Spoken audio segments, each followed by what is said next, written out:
우리가 절기를 지키는 것은 아니지만 연약하기 때문에, 인간은 연약하지 않습니까? 그래서 방종하기 쉽고 자기의 뜻을 따라 살기 쉬워요. 그래서 우리를 잡아줄 수 있는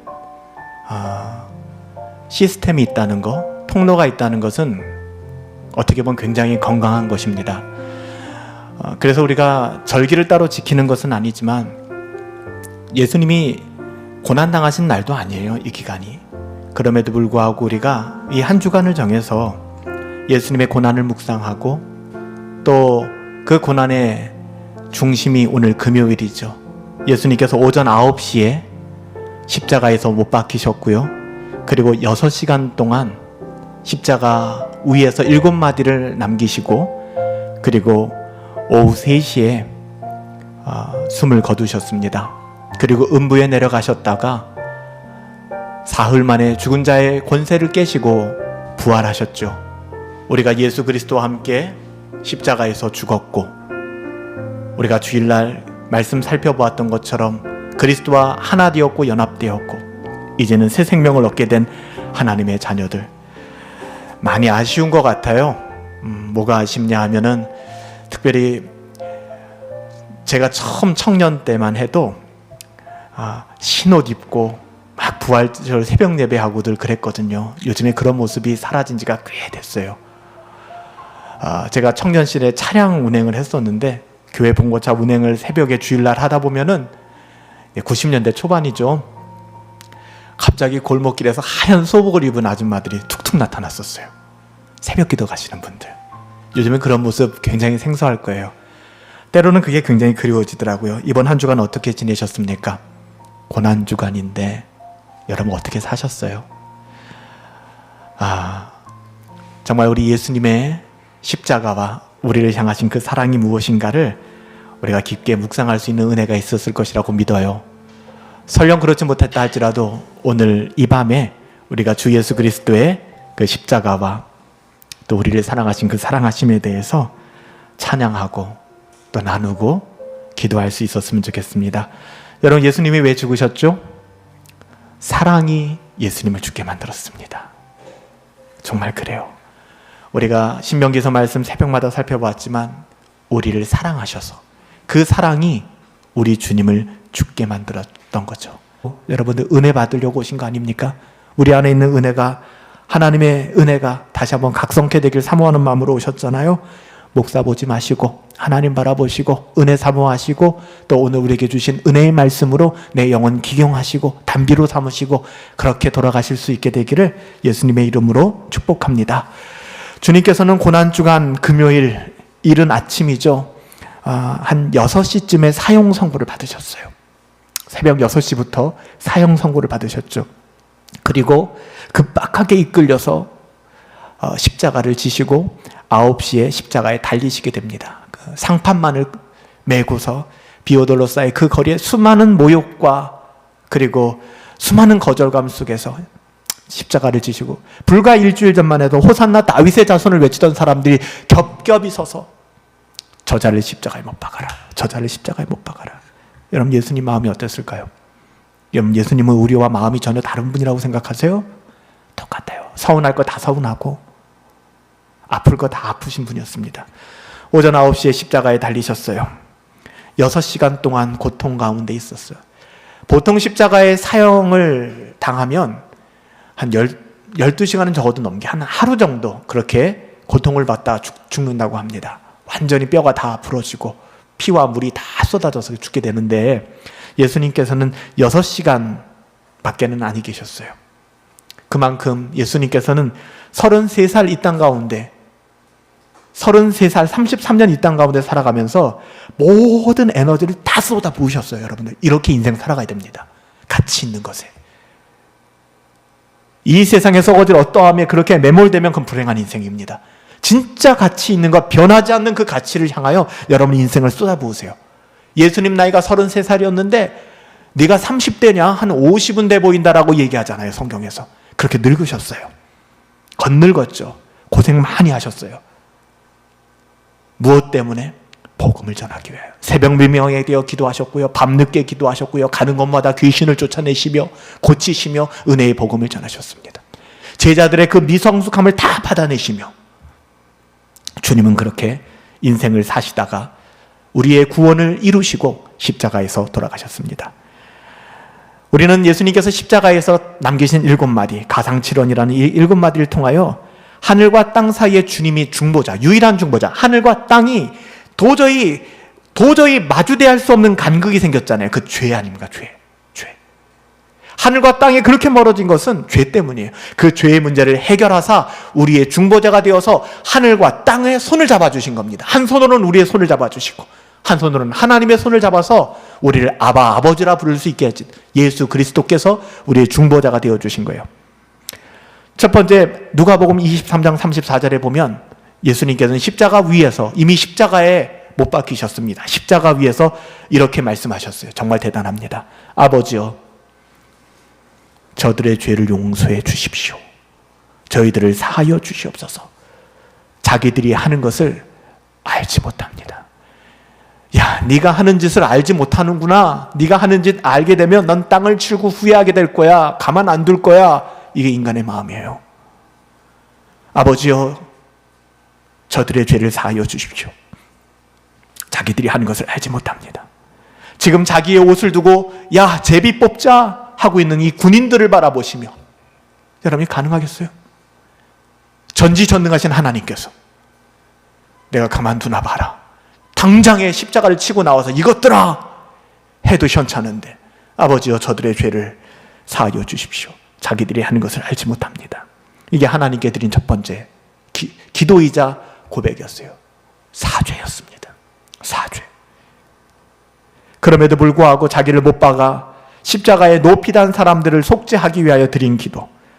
어떻게 주님은 아픔과 수치와 억울함의 정점에서도, 우리가 지난주에 행복이라는 그 찬양을 통해서도 주님 때문에 참는 거잖아요. 주님 때문에 용서하는 것이고요. 그게 신자의 삶 아니겠습니까? 여기 서 있는 목사도 그게 잘 되기 때문에 자랑하는 게 아닙니다. 저도 안 됩니다. 하루에도 수십 번 분노하고 목소리 높이고, 때로는 누군가 제 삶을 지켜보면 아니 목사가 왜 이렇게 화를 내? 할 수도 있는 삶을 살아가는 게 제 삶인지도 모르겠어요. 그렇지만 궁극적으로 하루를 정리하며 돌아볼 때 그 분노했던 내 자신을 부끄럽게 생각하고, 혹여나 나에게 죄를 지은 자들이 있거나 내 마음을 상하게 했던 사람도 용서할 수 있는 건 무엇 때문이에요? 내 마음이 좀 잠잠해졌기 때문이 아닙니다. 주님 때문에. 주님 때문에 가능해진 거예요. 어떻게 자기 옷을 뽑아서 제비 뽑고 있는 사람들을 향하여 사죄의 기도를 할 수 있을까요? 와, 진짜 놀랍지 않습니까? 우리가 예수님과의 연합에 대해서도 배웠잖아요. 예수님과 연합되었다는 게 뭡니까? 예수 닮는 거 아닙니까? 사랑하는 여러분들, 오늘 예수님이 첫 번째 남긴 이 말씀을 따라 여러분 사죄하고 용서할 수 있는 삶을 살아갈 수 있게 되기를 예수님으로 축복합니다. 불쌍히 여겨주십시오. 저들이 하는 것을 알지 못합니다. 불신자들이 박해하고 조롱하고, 하나님 불쌍히 여겨주세요. 저들이 나중에 하나님의 심판 가운데 땅을 치고 후회하고 이를 갈며 후회하게 될 것입니다. 불쌍히 여겨주세요. 저를 짓밟더라도, 내가 짓밟히더라도 그걸 통하여 복음이 흘러갈 수 있었으면 좋겠어요. 여러분, 이것이 신자의 삶 아니겠습니까? 여러분, 예수님이 하신 말씀처럼 아버지여 저들을 용서해 주세요. 자기들이 무슨 생각을 하고 무슨 말을 하고 있는지도 몰라요. 그렇습니다. 그들은 주님이 누구신지, 자기들이 하는 짓이 무엇인지, 어떤 의미와 결과를 가지고 있는지도 모르면서, 세상 사람들이 그렇거든요. 그러니까 오늘 금요일 저녁에도 술 취하고 방탕하고 자신들의 어떠함을 따라서 불금을 즐기는 얼마나 많은 사람들이 그렇게 살아가고 있습니까? 예수님께 침을 뱉고 뺨을 때리고, 주님은 그 점에 대해 연민의 마음을 갖고 계세요. 모르고 하는 것이다. 저도 그런 생각 들 때가 많아요. 아직 성숙하지 못해서 그러는구나. 아직 몰라서 그러는구나. 사랑하는 여러분들, 예수님께는 우리에게 이렇게 말씀하셨습니다. 어떻게 용서해야 될까? 예수님의 용서를 아주 분명하게 가르쳐 주셨죠. 70번씩 7번이라도 용서하라고. 이건 산술적인 의미가 아닙니다.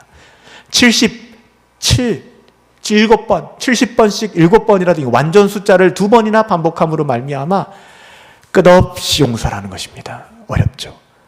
사랑하는 여러분들, 먼저 이 밤에 잠깐 우리 한번 기도하십시다. 이 시간에 기도할 때는 용서의 기도를 하십시다. 하나님, 내게 용서의 마음이 없습니다. 나는 용서받았는데 용서받을 이유도 없고 근거도 없고 아무것도 없었는데 우리 주님이 나를 용서하시고 그 용서의 근거는 사랑이었잖아요. 근데 배은망덕하게 우리는 용서하지 않아요. 사랑이 흘러가잖아요. 여러분, 오늘 이 시간에 좀 하나님의 말씀을 집중해서 은혜 달라고 기도하십시다. 용서의 마음을 내게 허락하여 주십시오. 참된 은혜를 깨닫게 하여 주시옵소서. 내 이웃을 용서하게 하시고 내가 사랑할 수 없는 그것이 우리의 가족일 수도 있고 내 이웃일 수도 있으며 때로는 내 자신일 수도 있습니다.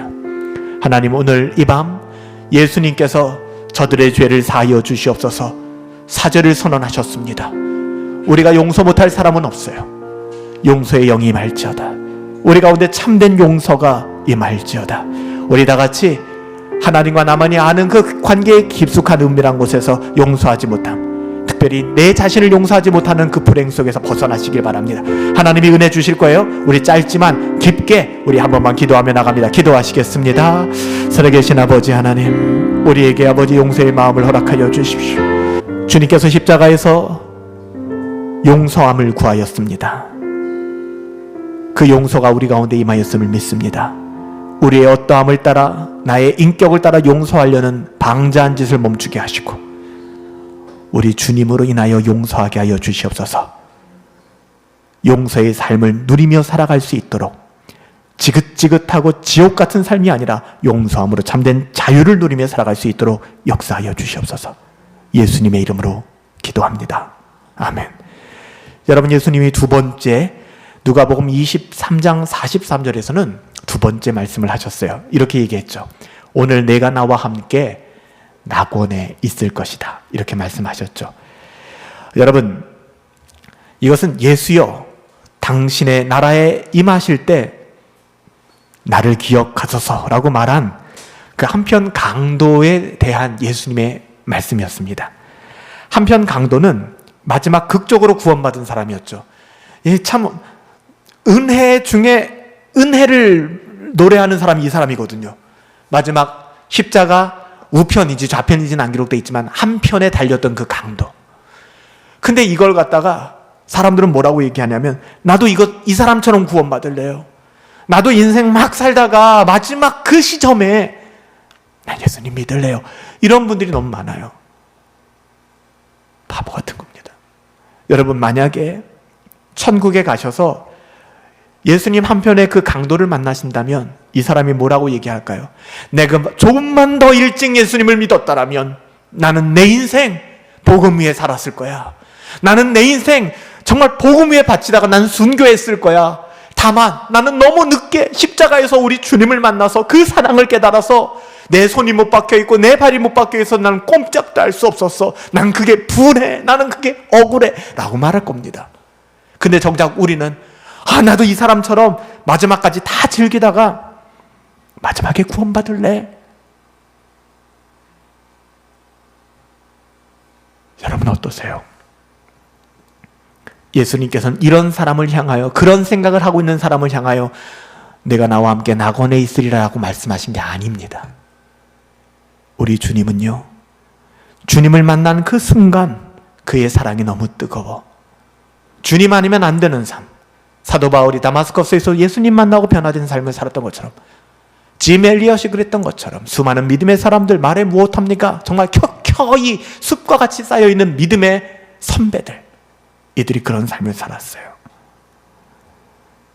한편 강도는 마지막에 극적으로 구원받은 사람입니다. 그래서 우리가 이 사람을 부러워할지 모르겠지만 이 사람의 생각은 전혀 달라요.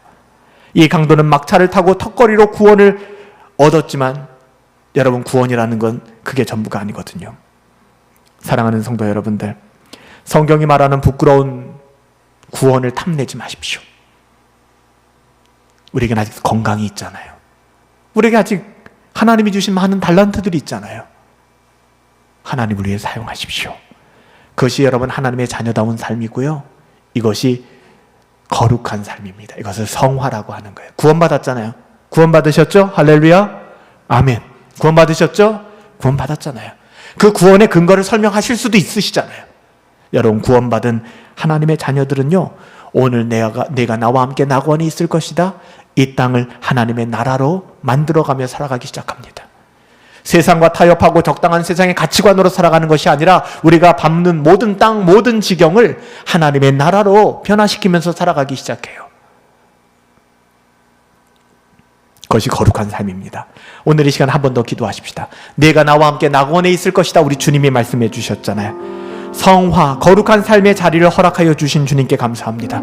근데 우리가 이것을 깨닫지 못하고 여전히 우리는 이 세상의 어떠함을 싫어하고 그냥 이 세상은 빨리 지나가라, 주님 만나는 천국 가면 뭔가 달라질 거야 라고 살지는 않았습니까? 하나님이 원하시는 건 그거 아니에요. 죽어서 천국 가는 거 그거 아닙니다. 하나님이 원하시는 건요, 하나님의 자녀답게 이 땅을 살아가는 것입니다. 내가 오늘 나와 함께 낙원에 있을 것이다. 여러분의 삶이 어때요? 짜증납니까? 답답합니까? 미치겠습니까? 바로 그 자리예요. 그 자리. 그 자리예요. 이 또한 다 지나가고 새롭게 바뀐 그 현장이 아니라 우리의 삶의 자리에서 하나님의 나라를 경험하게 하여 주십시오. 하나님의 자녀답게 살아가길 원해요. 십자가상의 강도가 하지 못했던 그 삶, 거룩한 삶 누리며 살아가게 하여 주시옵소서. 오늘 이 시간에 잠시 기도할 때는 하나님께서 우리에게 맡겨주신 그 삶의 자리에서 하나님의 자녀답게 살아낼 수 있도록 인도하여 주시고, 우리의 삶이 낙원입니다. 우리의 삶이 하나님의 나라입니다. 이것을 꿈꾸며 믿음으로 선포하세요. 그렇게 돼서 고백하는 게 아니라 여러분 선포하세요. 변화될 것입니다. 믿음이 이깁니다. 믿음이 먼저입니다. 하나님의 나라를 사모하시면서 우리 잠시 함께 마음 모아 기도합니다. 기도하시겠습니다. 살아계신 아버지 하나님, 우리의 삶의 자리가 하나님 나라 되게 하여 주시옵소서. 성화의 삶의 자리로 우리의 삶을 이끌어 주시옵소서. 지옥 같은 삶이 아니라 오늘 내가 나와 함께 낙원에 있으리라, 하나님 환경과 상황이 변해서가 아니라 믿음으로 선포하게 하여 주시옵소서. 믿음으로 선포할 때 악한 마귀 사탄 떠나가게 될 것입니다. 하나님의 나라를 선언하며 나는 하나님의 백성이다, 내가 선 곳은 하나님의 거룩한 땅이다, 믿음으로 거룩함을 누리며 살아갈 수 있도록 역사하여 주시옵소서. 감사하고 예수님의 이름으로 기도합니다. 아멘. 세 번째 선언은 요한복음 19장 26절부터 27절인데요. 이례적인 말씀을 하셨죠. 여자여 보소서 아들이니이다 라고 말씀하셨습니다. 이 말씀은 오해하지 않죠. 여자여 보소서 아들이니이다, 주님께서 어머니 마리아에게 하는 말씀이에요. 여자여는 우리나라 좀 뉘앙스로 볼 때는 무슨 어머니를 향하여 여자여라고 얘기할까 하지만, 이 헬라어 단어는 잘 아시는 것처럼 굉장히 여성을 인격적으로 높이는 단어를 사용했습니다. 여인이요, 어머니를 높이는 말이에요. 여자로서 보소서 아들입니다. 저기 예수님을 사랑하신 지자. 요한의 별명이 뭔지 아시죠? 사도 요한의 별명은 예수님의 사랑하신 지자였어요. 예수님이 진짜 요한 사랑했거든요. 그래서 한간에 어떤 사람들은 예수님과 요한이 연애했다, 동성연애자다, 이따위 얘기를 한 사람들도 있어요. 그만큼 가까웠어요. 예수님의 무릎을 베고 누웠던 사람 요한이었습니다. 예수님께서는 십자가에 달려서 너무너무 슬퍼하시는 어머니, 절망이죠, 절망. 그 어머니를 바라보시며 어머니 보십시오, 아들이 옆에 있습니다, 요한을 소개하게 됩니다. 이때부터 요한은 잘 아시는 것처럼 예수님의 어머니 마리아를 극진히 모셨고요. 사도 요한이 목회했던 소아시아 에베소에서 목회할 때도 함께 모시고 다니면서 자기 집 옆에 어머니 마리아의 집을 지어놓고 그렇게 아주 극진히 어머니 마리아를 섬겼습니다. 사랑하는 여러분들, 에베소에서 요한도 죽었고 사도 요한도 죽었고 마리아도 죽었어요. 그 정도로 여러분들 요한이 마리아를 섬기고 아꼈습니다. 우리가 정말로 주님을 사랑한다면, 제가 무슨 말씀을 드릴까요? 주님이 사랑하시는 그 사람을 우리도 사랑할 수 있어야 됩니다. 여러분 잘 드세요. 내가 사랑하는 게 아니라 주님이 사랑하신 그 사람이에요. 여러분 함부로 재단하지 마세요. 주님이 그 사람을 사랑하셨기에 나를 만나게 하신 것이고 나를 부르신 거잖아요. 우리가 주님을 사랑한다면 주님이 사랑하시는 그 사람을 사랑해야 마땅합니다. 이것이 참된 신앙입니다. 요한은 주님의 모친 마리아를 끝까지 사랑하며 모셨잖아요. 주님에 대한 자기의 사랑이 진실하다는 것을 증명해낸 것입니다. 우리 한번 더 기도하시죠. 이 시간에 기도할 때는 우리의 관계권을 위해서 한번 돌아보시며 기도하십시다. 우연이라는 것은 세상 사람들이 만들어낸 논리입니다. 머리카락 하나 나고 자람도 빠지고 자라나는 것도 이거는 인간이 하는 게 아닙니다. 하나님의 주권과 섭리라는 것 우리가 배웠잖아요. 심지어는 하나님께서 같은 가정의 가족으로 만나게 하시고 사촌, 팔촌, 사돈의 팔촌까지 이렇게 집안으로 만나게 하시고 같은 학교, 같은 직장, 심지어는 같은 교회. 여러분, 분명한 하나님의 뜻이 있다고요. 재수 없어서가 아니에요. 우연이 아닙니다. 어쩌면 하나님이 그를 극히 사랑하시기에 우리를 먼저 부르시고 우리를 통하여 복음의 메시지를 전하기를 원하시는 거예요. 이 시간에 우리에게 맡긴 영혼을 위하여 기도하십시다. 특별히 우리 가정에 믿지 않는 온전한 신앙 가운데 나오고 있지 않은 우리 권속들을 위해서 기도해야 될 것입니다. 우리를 부르신 이유를 깨닫고 순종할 수 있는 은혜를 구하십시다. 오늘 이 시간에 기도할 때는 하나님께서 전도의 문을 열어주시고 복음의 문을 열어주시고 우리 가운데 복음의 통로가 되게 하여 주시옵소서. 정말 뜨거운 마음으로 주님 사랑하기에 그 사랑 흘려보내게 하시고 복음의 통로, 축복의 통로 되어질 수 있도록 역사하여 주시옵소서. 우리 잠시 그 은혜를 사모하며 우리 한 마음으로 기도합시다. 기도하겠습니다. 하나님, 우리에게는 사랑이라는 것이 눈꽃만치도 없습니다. 그래서 쓰면 뱉고 달면 삼킵니다. 그래서 주님의 사랑을 깨닫는 게 필요합니다. 나의 힘으로는 사랑할 수 없지만 주님을 사랑하기에 주님이 사랑하신 그 사람을 사랑하게 하여 주시옵소서. 용서하는 게 아니라 사랑하게 하여 주시옵소서. 사랑이 모든 것을 이기게 될 것입니다. 그동안 불순종하며 그래서 내 인생이 지옥 같고 사람 만나기 싫고 답답하고 힘들었습니다. 오늘 이 밤 사람의 힘으로는 어찌 바꿀 수 없사오나 하나님, 이 시간이 아니어도 좋습니다. 우리들의 영혼 적당할 때 만져주셔서 그 은혜를 누릴 수 있도록 역사하여 주시옵소서. 예수님의 이름으로 기도합니다. 네 번째 예수님이 하신 말씀은 마태복음 26장 46절인데요. 엘리 엘리 라마 사박다니, 엘로이 엘로이 라마 사박다니. 우리말로 바꾸면 나의 하나님, 나의 하나님, 어찌하여 나를 버리셨나이까. 하나님은 주님을 버리셨습니다. 미워서가 아니에요. 우리의 죄의 문제를 해결하기 위해 사랑 때문에, 사랑이 주님을 버리게 만든 것이죠. 주님은 주님의 고백대로 주님은 철저히 사람들에게도 하나님께도 버림을 받았습니다. 진짜 외로워요. 진짜 외로워요. 주님은 겟세마네 동산에서 피눈물 흘리셨어요. 근데 그 제자들은 한시도 깨어 기도할 수 없었어요. 예수님이 이렇게 기도하셨잖아요. 이 잔을 내게서 지나가게 하옵소서. 야, 예수님이 이런 기도 정말 안 하거든요. 네, 이렇게 기도하셨어요. 이 죄의 무게가 얼마나 큰지 알았기 때문에. 그런데 그 피땀과 피눈물의 기도는 단지 십자가에 달리셔서 고통으로 받게 될 육체의 고난이 아니라는 거 알고 계시잖아요. 죄로 인하여 하나님으로부터 버림받음. 여러분, 이게 얼마나 무서운지 아세요? 이거를 하나님의 자녀들은 이 경험이 있으면요, 죄를 무서워하게 돼 있어요. 그러니까 죄가 무서워서 벌벌 떠는 게 아니라 죄를 짓게 되면 내 영혼이 얼마나 엉망이 되고 훼손되는지를 알고 있기 때문에 하나님과의 관계가 느껴지지 않는 거예요. 너무 힘들어지는 거예요. 룰루랄라가 아니라 죽을 것 같은 거. 이게 하나님의 자녀들입니다. 하나님과의 관계가 끊어지고 더 이상 하나님이 느껴지지도 않고 하나님이 경험되어지지도 않는데 아무 문제도 없다? 그게 무슨 하나님의 자녀예요? 그건 아니잖아요. 하나님의 자녀는요, 하나님으로부터 멀어지면 힘들어요. 본능적으로 어려워져요. 여러분 그렇잖아요. 여러분들도 그렇잖아요. 저도 그래요. 주님은 죄로 인하여 죄가 싫으셨어요. 하나님으로부터 버림받은 저주와 심판이 두려웠던 것입니다. 무서웠던 거예요. 그래서 뭐라고 말씀했어요? 제자들에게. 내가 고민하여 지금 죽게 되었구나 얘들아. 여러분 과장법이 아니에요. 주님은 유사 이래, 역사가 시작된 아담과 하와 이래 둘도 없는 죄인으로 돌아가셨습니다. 모든 죄를 다 덤탱이 쓰셨어요. 모든 죄를. 전 인류의 죄를 하나님이 주님의 등에 다 뒤집어 씌우시고 주님으로 하여금 흉악한 죄인으로 죽게 하셨습니다. 따라서 주님의 십자가는 주님이 대신 짊어진 모든 죄인들의 그런 무서운 저주요 심판이었던 것이죠. 사랑하는 여러분들, 오늘 이 밤에 우리가 다시 한번 네 번째 이 말씀을 붙들고 이렇게 기도했으면 좋겠어요. 여러분, 죄를 미워하셔야 돼요. 청교도 존 오웬이 쓴 글 알고 계시잖아요. 읽으신 분들도 계시죠. 죄 죽이기. 죄는 죽여야 합니다. 이게 너무 진짜 끈질겨요. 바퀴벌레보다 더해요. 다 죽였지 싶었는데 어디서 나타납니다. 여러분, 죄를 미워하세요.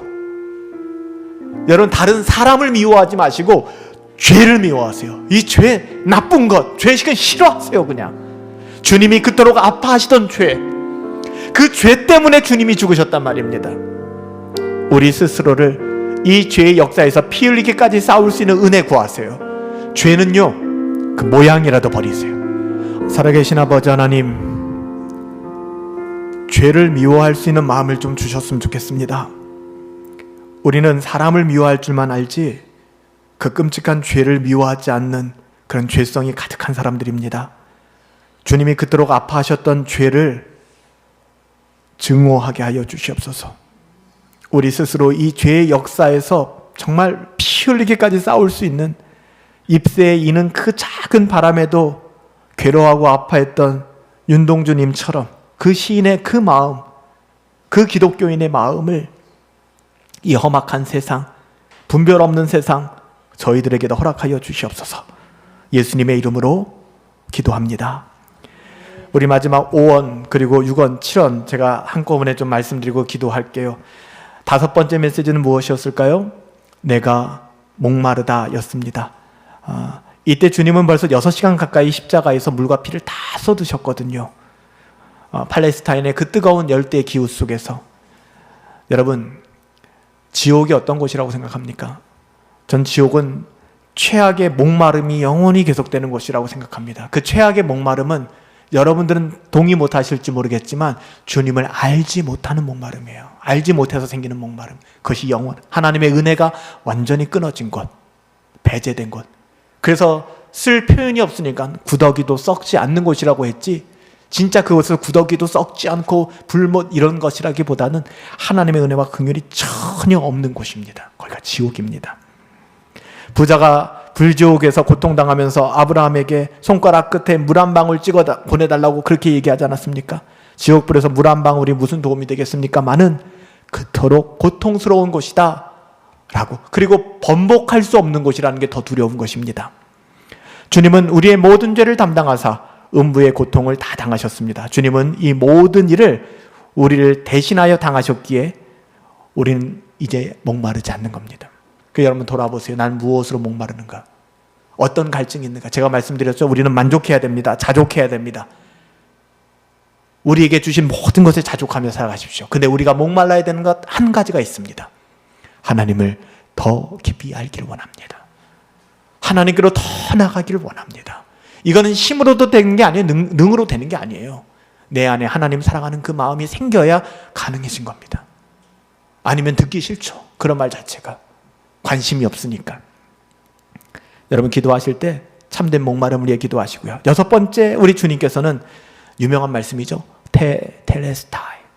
내가 다 이루었다. 이것은 상인들이 거래를 할 때 내가 잔금 다 치루었어. 우리가 집을 살 때 뭐 마지막 잔금 치르잖아요. 잔금 치를 때 하는 말이 텔레스타이. 내가 다 지불했어.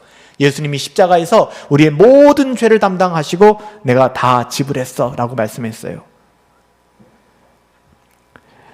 우리의 모든 죄를 사하시고 우리의 연약함까지도 다 이루신 주님께 우리는 순종하기만 하면 되는 것입니다. 우리를 위해 모든 것을 다 이루신 주님의 은혜에 감사하기만 하면 되는 거예요. 마지막 일곱 번째, 예수님의 말씀은 누가복음 23장 46절이죠. 아버지, 내 영혼을 아버지 손에 부탁하나이다. 십자가의 무서움은 절대로 빨리 죽게 되지 않는다는 데 있습니다. 모든 고통을 다 십자가에서 통감하고 감당하고 죽어야 되는 것이죠. 거의 12시간 가까운 시간 동안. 그래서 심지어는 여러분들 십자가형을 받은 사람들은요, 역사를 보면은 가족들이 찾아와서 그 군사들이나 공무원들에게 뇌물을 줬다고 해요. 십자가형을 선고받은 그 가족들이 뇌물을 주면서 뭐라고 얘기했을까요? 살려달라고가 아니라 빨리 좀 죽여달라고. 그게 너무나 고통스러우니까. 여러분, 우리는 누구나 마지막 주님처럼 이런 기도를 드릴 수 있어야 됩니다. 여러분 생각해 보세요. 죽음 앞에서 자기의 영혼을 부탁할 아버지가 없는 사람은 정말 바보 같은 삶을 산 것이고 어리석은 삶을 산 것이고 이보다 더 불쌍한 사람은 없습니다. 지금은 몰라요. 여러분, 마지막 그날에 정말 죽음이 찾아오고 전쟁이 일어나고 어려움이 혹시나 일어난다고 했을 때 죽음을 두려워하지 않을 수 있는 것은 내 영혼을 의탁할 분이 계시는 겁니다. 맡길 분이 있다는 거예요. 여러분, 이거보다 든든한 백이 어디 있습니까? 여러분, 안 그래요? 그래서 제가 이렇게 표현했잖아요. 하나님을 아버지라고 부를 수 있는 게 너무 행복하다. 하나님을 아버지라고 부를 수 있는 게 난 진짜 얼마나 다행인지 모른다.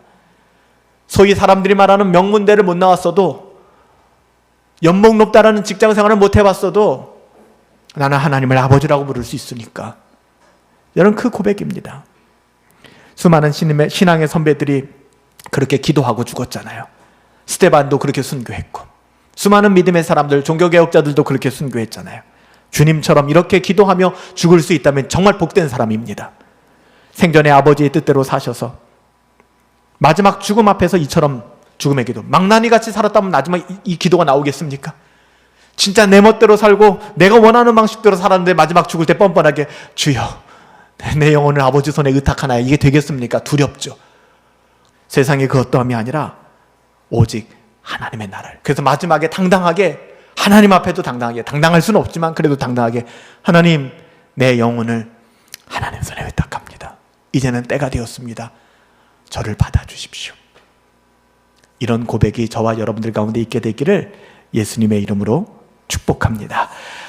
여호와는 내게 복을 주시고 너를 지키시기를 원하며, 여호와는 그 얼굴을 내게 비추사 은혜 베푸시기를 원하며, 여호와는 그 얼굴을 내게로 향하여 드사 평강 주시기를 원하노라. 이제는 우리 주 예수 그리스도의 은혜와 아버지 하나님의 그 다함없는 사랑하심과 성령 하나님의 감화, 감동, 우리 안에 교통내주 역사하시는 능력이 주님의 마음을 따라, 주님의 기도를 따라, 주님 걸어가신 그 길 따라 하나님 타협하지 아니하고 묵묵히 걸어가기를 소원하는 좁은 인생, 좁은 길 걸어가는 인생, 좁은 문 열고 들어가는 인생, 하나님의 자녀다운 삶 살아가는 삶을 사모하는 우리 모든 성도들 가운데 이제로부터 영원토록 함께 계실지어다. 아멘. 할렐루야. 내 영광의 주님, 내 마음을 소생시키시고 선하게 인도하여 주십시오.